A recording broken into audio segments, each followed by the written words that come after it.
Iniciando o programa de língua portuguesa na UNEC TV, nós estamos recebendo aqui a jornalista Marlise, que trouxe hoje uma coisa muito interessante.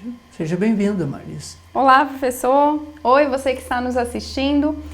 Professor, hoje é uma situação que a gente acha que acontece sempre, com qualquer pessoa pode acontecer. Estava no hotel e a atendente perguntou de quanto tempo seria a estadia no hotel. Qual seria a estada, professor? Qual que é a forma correta de falar? Pois é, Marlise. Há muita confusão mesmo com essas duas palavras. A palavra é estada e a estadia. A grande verdade é o seguinte, a palavra estada, né, você pode olhar o dicionário, significa assim, permanência, né, um tempo de duração, aí, né, naturalmente, num hotel ou num lugar qualquer, numa viagem. E a estadia, ela se emprega mais no sentido de esse tempo de permanência que, por exemplo, de um navio que, né, às vezes chegou num determinado porto e a estadia deles, essa permanência dele ali para descarregar e para carregar de novo, é de tantos dias. Portanto, essa durabilidade, né? E essa palavra estadia, que ela pode ser usada também para os casos assim de automóvel, vai ficar aí nessa garagem, né? O tempo de permanência dele vai ser de 5 dias, de 10 dias, de um mês. Só que hoje, né, os próprios dicionários já estão até aceitando, né, já coloca estada. Também neste caso que, né, substituindo uma palavra pela outra, mas faz uma recomendação, né, que muitas pessoas, faz um lembrete que muitas pessoas, muitos dicionaristas e também muitos linguistas e gramáticos não aceitam usar estadia para essa permanência num determinado local. Então, nesse caso do hotel, né, a sua estada vai ser de 5 dias, por exemplo, sua estada, então, e não a estadia. Então, para pessoas e coisas, as palavras são diferentes, seria isso? Exatamente. Só que a gente está vendo assim, que é uma tendência muito grande, né? São muitas pessoas, né, que a gente escuta estadia, sua estadia vai ser de quantos dias, né? Vai ser até quando, né? Normalmente você chega no hotel e pergunta pela estadia. Então isso vai pegando até, quem sabe, a palavra estada pode ser que ela saia, né? Ela fica arcaica. Okay? Tá ótimo, professor. Obrigada pela explicação. E nós temos uma placa hoje também. Uai, que bom, vamos ver. Vamos lá? Vamos lá. Eu estou lendo a sua placa aqui, meu amigo. Está assim, Mandacaru, bode assado, a melhor refeição da cidade, Visitinos, a 100 metros. Você colocou Mandacaru com um acento lá no U. Lembre que essas palavras terminadas em I e U só tem acento se elas estiverem sozinhas, formando uma sílaba ou acompanhada de S. Viu? Então, você não tem esse acento não, ok? Tira o acento do U. Você poderia colocar uma vírgula, porque você está vendendo mais de uma coisa. Você está vendendo Mandacaru e está também expondo aí, né, fazendo a propaganda do bode assado. Bode assado. Então, portanto, Mandacaru e bode assado, né? Você pode colocar um I aí. Aí você colocou um Azinho pequenininho, porque não sobrou espaço aí para você. Aí você pode colocar Mandacaru e bode assado. É a melhor refeição da cidade. Aí você vai colocar um ponto, porque de verdade você está pedindo às pessoas para te visitar. Mas você juntou essas palavras, então tá errado. Aí você vai corrigir assim, olha, visite é com T-E e não com I. Você colocou visite. Aí sim, visite-nos. Substitui aí esse I por E pode manter aí o hífen, então visite-nos. E embaixo, portanto, a 100 metros. Sucesso aí para o seu negócio. Professor, obrigada pelas correções na placa. Eu acho que vai valer a pena conhecer esse restaurante, né? Ele está dizendo que tem a melhor comida da cidade. Exatamente, né? Que bom, esperamos que ele faça um bom negócio. É verdade. Né? E você que está nos assistindo, aguarde um pouquinho, nós vamos receber uma convidada muito especial aqui para o nosso segundo bloco.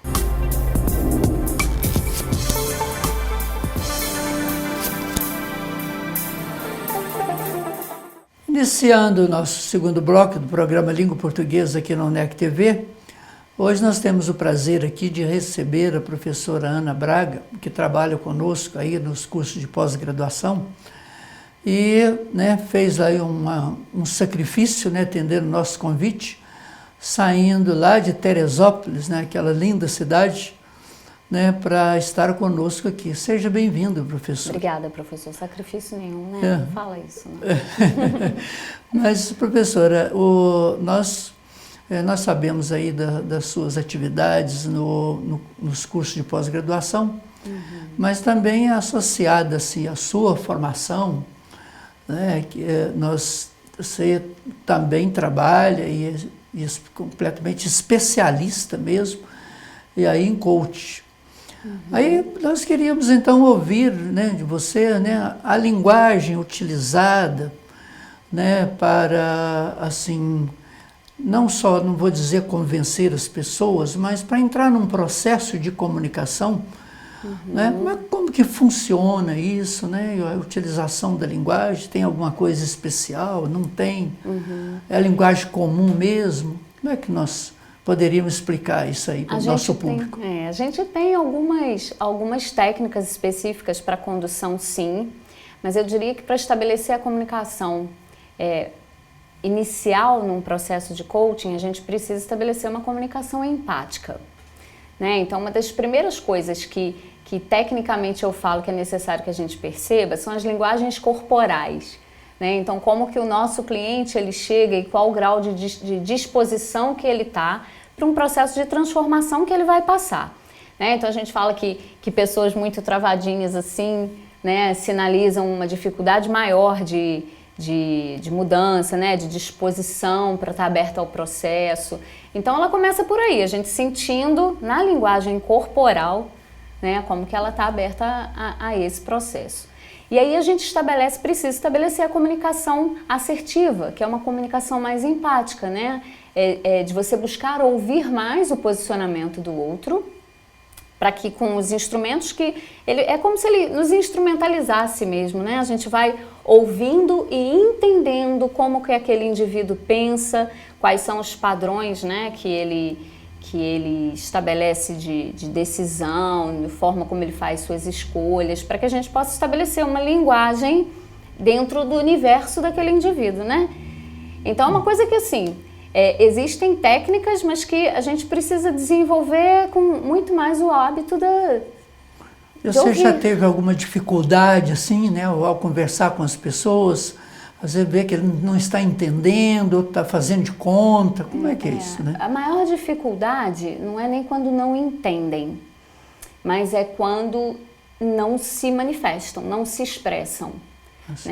O que eu mais vejo de dificuldade é das pessoas transformarem o que sentem, o que pensam, numa forma de linguagem clara. E será que isso acontece assim, é porque não querem se expor, ou é uma questão também, assim, que às vezes a pessoa é muito fechada, Será que, como é que você analisa isso, Eu não entendo como uma situação de não desejar se expor, Até porque quando uma pessoa entra para um processo desse, ela vem disposta a isso, Mas eu não sei, eu acho que é uma forma de organização mesmo. As pessoas não têm o hábito de se analisarem, de darem conta de interpretar o que pensam, o que sentem e conseguir verbalizar isso de uma forma clara. Então, muitas vezes se torna um processo lento até que aquela pessoa conquiste uma segurança suficiente, uma estrutura suficiente para dialogar com mais clareza. Realmente o diálogo é muito importante para a gente compreender até o que a pessoa pensa, né? Porque, como você disse aí, né, inclusive os movimentos, né?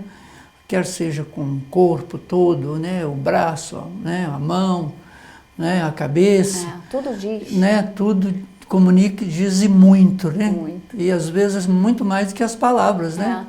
E muitas vezes, quando uma das técnicas que eu uso é por meio da interpretação, né, do não dito, né, do não verbal, é o que eu começo a conduzir em formas de pergunta, tentando apoiar a pessoa na construção de uma consciência e na verbalização do que ela já expressou para mim de alguma forma, né? Então, a gente lê o tempo todo, né? É um processo de leitura muito ampla.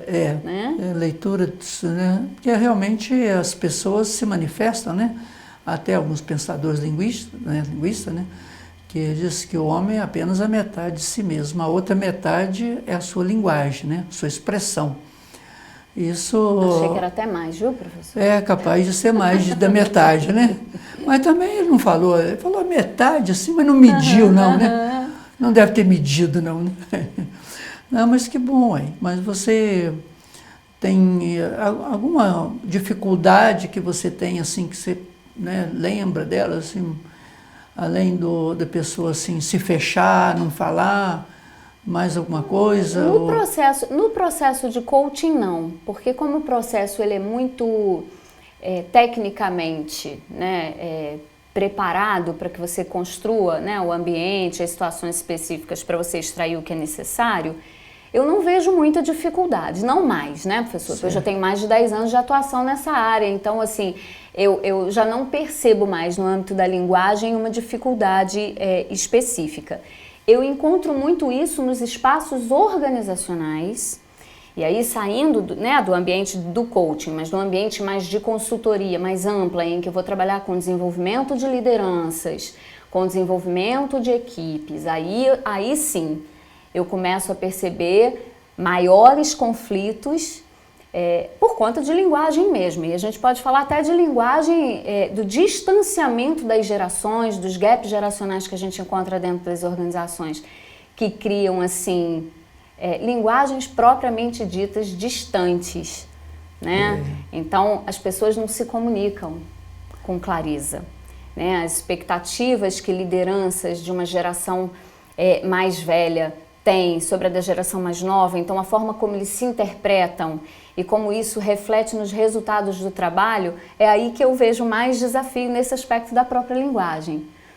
Esse realmente é um problema, né? E que às vezes a pessoa tem certeza, ela acha que ele tem certeza que ele está comunicando bem, que ele está certo nas suas ações, né? E mudar isso também não é um papel tão fácil. E para isso acontecer, feedback é um instrumento essencial que também não acontece dentro das organizações.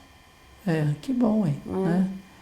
Mas que, assim, alguma coisa você poderia deixar, assim, algum aconselhamento para nós, assim, como instituição, né, para a população, em termos dessa comunicação, ser mais espontâneo, como que seria isso? Eu acho que para a comunicação ela ser uma comunicação eficaz, ela precisa ser uma comunicação direcionada para quem recebe, né? Então, eu sempre falo, comunicação não é o que você fala, é o que o outro entende.